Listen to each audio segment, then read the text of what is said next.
After a disappointing debut album, Nick Jonas thought his recording career was finished. But in 2005, Columbia Records hired a new CEO who had an ear for untapped talent. Steve Greenberg handpicked the Nick Jonas solo record off of his shelf of backlogged artists that they were going to drop or get rid of. And he says, Kevin, this is the best thing. I would like to work with your son. And I found out there are brothers that are also doing music with him. Can I meet them? The boys played a song that they had written called Please Be Mine. Heard all of them sing together, and Steve thought, we can make this work. Steve was the one who kind of pioneered Hanson back in the 90s. So this was kind of a no-brainer for him. When we were first signed, it was amazing. But me and Kevin especially wanted to make sure we weren't jumping on somebody else's wagon. You know, this was Nick's thing. For Nick, of course, you gotta imagine, he was a solo project at the time, so he could either take it one of two ways. At first, it was hard to accept. As a 12-year-old kid who just got signed to his own deal, writing a song with my brothers for what I thought was my record, it was a little tough at first. And he said, well, give me a second. Nodded his head and just kind of closed his eyes for a minute. He looked up and he said, well, let's be the biggest group we can be. The brothers immediately got to work recording their first album, It's About Time. Steve Greenberg saw them as not a Christian rock band, but as a pop rock band, and that's what they became. And the name of the band? The Sons of Jonas. Actually, when I auditioned, they told me their name was going to be the Jonas 3, which I still have written on my flyer. Another one was Jonas, Jonas, Jonas. Kevin always wanted to name the band Run, Jonas, Run. It was like almost like a school of rock period for the guys. They were young. Nick was 13 years old, just learning how to play guitar. He was obviously a very talented singer, but was just kind of learning the ropes of rock and roll at that point. We were learning about ourselves still. We didn't know who we were as a band. As the boys shaped their image, execs waffled over when to introduce their music to the masses. The release date of our record will be pushed back a couple months, and then again, once again, pushed back. It was extremely frustrating for all of them.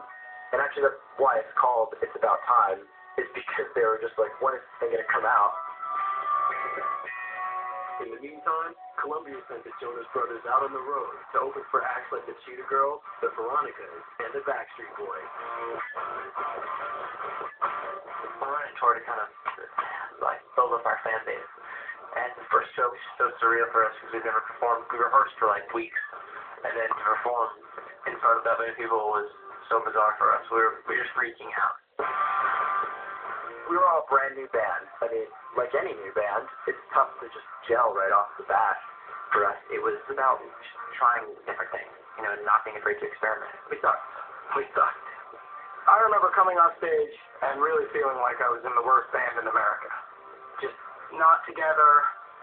It just wasn't there yet. We hadn't matured to a point where it really worked. The show was bad. The journey was worse. We were traveling in a van with a big 2-axle trailer in the back loaded full of gear. We were the roadies. The boys were setting up stuff. Their first tour, they were doing everything. Hauling their own equipment in and out at 6 a.m. and they were doing this day after day. It was grueling, worked as hard as any band worked. You know, slept in shared rooms, shared beds, all sorts of stuff. Most people will be like, I am not doing this anymore. I just thought they will not stop till they are number one. But the sudden change in Nick's behavior raised concerns. So we saw Nick becoming irritable, and it was different for him, and he would be quiet, and he would just drink so much water. And on the ride home from Massachusetts, Nick just started screaming in the back of the car. Like, my legs. And I was like, what's going on? I pulled the car over. I was like, what's the matter? Are you okay? And he said, oh, my legs hurt so bad. And he had cramps in his legs. I could see them. I told my parents that I thought something was wrong. And my mom saw my back and saw that where I usually have some meat, there was nothing there. It was bone. And I got a phone call a few days later that said Nick was in the hospital. I was scared. The grief and the fear was so overwhelming. The thing that I was most afraid of was that this could be it, and that this was going to hold me back from doing what I loved. I was like, I don't know if he's going to be able to manage this, and I was just sad for him because I thought it was the end of their career. It was such a shock to me. What did I possibly do to my child to make this happen? 13-year-old Nick Jonas was admitted to a New Jersey hospital in November 2005. Doctors performed a series of tests to find out what was causing his dramatic weight loss, fatigue, and mood swings. The diagnosis? Type 1 juvenile diabetes. When you hear diabetes, it can sound a little bit harsh, so I asked, am I going to die? It was definitely very scary, because we didn't know what diabetes was. I wasn't sure what was going to happen. We were really upset. I mean, Nick, you know. It was such a shock to me. What did I possibly do to my child to make this happen? It was so overwhelming, you know, it was so dark. The doctor said this is something you can live with, you can manage, but it's going to be some major change in your life. So I spent the next couple days in the hospital learning all that I had to learn about diabetes and how to manage it. I thought, how on earth can I keep all these diaries of food and learn all these carbohydrate counts and know how much insulin he needs? It was a bit overwhelming, but it was all good. He said, we have to keep going. I want to get back out and play more shows. I feel fine, let's do it. And it was off, and then it's back to the races and going for it. Nick kept his health in check. Soon, the Jonases hit the road, playing high schools and growing their fan base.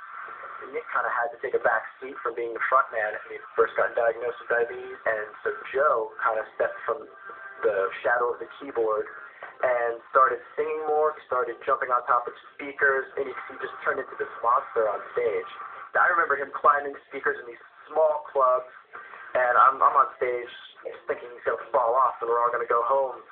Joe was swinging from the lights and diving over the crowd, and Kevin was rocking out, doing flips on stage, and Nick was like soulful and alive, moved from drums to piano to guitar. And so I knew if the world saw them, that they would see how great they are. And eventually people would see this isn't just a teen pop band. It was happening for real for the record label. I really believed in it. I was really fighting hard for it. We had money to get in rehearsal studios, money to be on tour, and they were helping support the project on and on. But as the months passed, Kevin, Joe, and Nick began to wonder if their album would ever be released. Then, a corporate shakeup cost the brothers a major ally. So after all this time, the album kept on being pushed, and it kind of wound up in a weird political situation at Columbia where Steve Greenberg was ousted as head of the label. Every time we'd take a step forward, the company had issues. We were finally ready to release our record, and then Steve gives us the news that he's going to have to leave, and that our record is indefinitely pushed back. And in a matter of a couple months, the Jonases were really going to have to fight to stay above water and to stay on that label. And I think they kind of realized maybe that wasn't the right home for them.